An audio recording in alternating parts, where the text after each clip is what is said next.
Every single day, 2.5 quintillion bytes of data are created. That's 18 zeros, and most of it is completely useless, unless you know how to work with it. That's exactly what we're going to fix today. Welcome back. In this video, you're going to learn how Python turns raw, messy data into actual insights. By the end of this, you'll understand how to load data, clean it up, explore it, visualize it, and start pulling real meaning from it, using nothing but Python and a few powerful libraries. Let's get into it. Section 1. What is data science and why Python? So first things first, what even is data science? At its core, data science is just the process of collecting data, cleaning it, analyzing it, and communicating what you found. That's it. It sounds simple, but the real skill is knowing which tools to use and how to use them. Now, Python didn't start as a data science language. It was built as a general-purpose programming language. But somewhere along the way, the scientific community adopted it, built incredible libraries on top of it, and Python basically became the default language for working with data. Why Python over something like R or Excel? A few reasons. Python is readable. You can look at Python code and mostly understand what it's doing, even if you're a beginner. It's also versatile. You can go from cleaning a dataset to building a machine learning model without ever switching tools.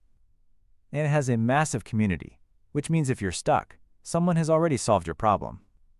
The three libraries you absolutely need to know are NumPy, Pandas, and Matplotlib. Think of NumPy as the foundation.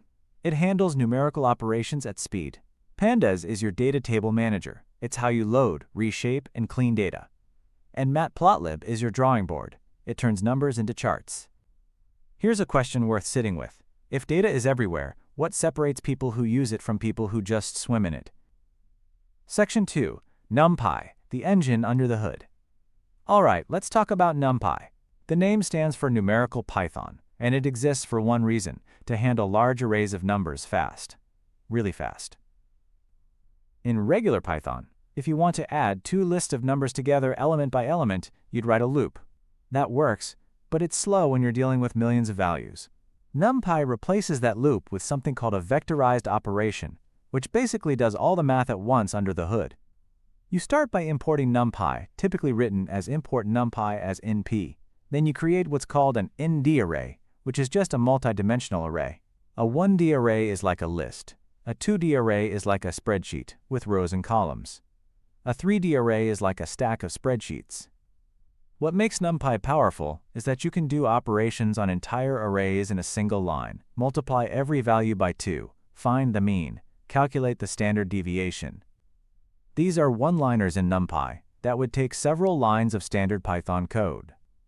NumPy also introduces something called broadcasting, which lets you perform operations on arrays of different shapes without writing extra code to make them match. It sounds abstract now, but when you're working with real data, it saves you enormous amounts of time. So if NumPy is the engine, what's the car that most data scientists actually drive every day? Section 3. Pandas, your data best friend. Pandas. If you spend any time doing data science in Python, you will spend most of that time in Pandas. It's built on top of NumPy, and it introduces two main data structures, the series and the data frame. A series is basically a single column of data with labels. A data frame is a full table, rows and columns like a spreadsheet, but programmable. You load a dataset into a data frame with one line, pdread_csv, and you pass in your file path. Suddenly you have access to every row, every column, and a huge toolbox of methods to work with it. Some of the most common things you'll do in Pandas. Check the shape of your data, meaning how many rows and columns you have. Look at the first few rows with .head. Get summary statistics with .describe, which gives you count, mean, min, max, and percentiles instantly. You'll also filter data. Maybe you only want rows where sales are above a certain threshold. You'll group data, sum up sales by region. You'll merge two data frames together like you'd do a VLOOKUP in Excel, except it's cleaner and faster. Pandas also handles missing values. Real-world data is almost never perfect. There are blanks, nulls, placeholder values. Pandas gives you tools to detect those, drop them, or fill them with something reasonable, like the column average. Here's the thing though. Even after you've cleaned and organized everything beautifully in a data frame, numbers in a table don't tell a story.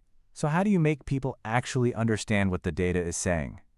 Section 4, Matplotlib, Making Data Visible. Visualization. This is where data stops being abstract and starts being meaningful. Matplotlib is Python's foundational plotting library, and it gives you full control over what your charts look like. You import it as import matplotlib.pyplot as PLT. Then you call functions like plt.plot for line charts, plt.bar for bar charts, plt.scatter for scatter plots. Each one takes your data as input and produces a visual.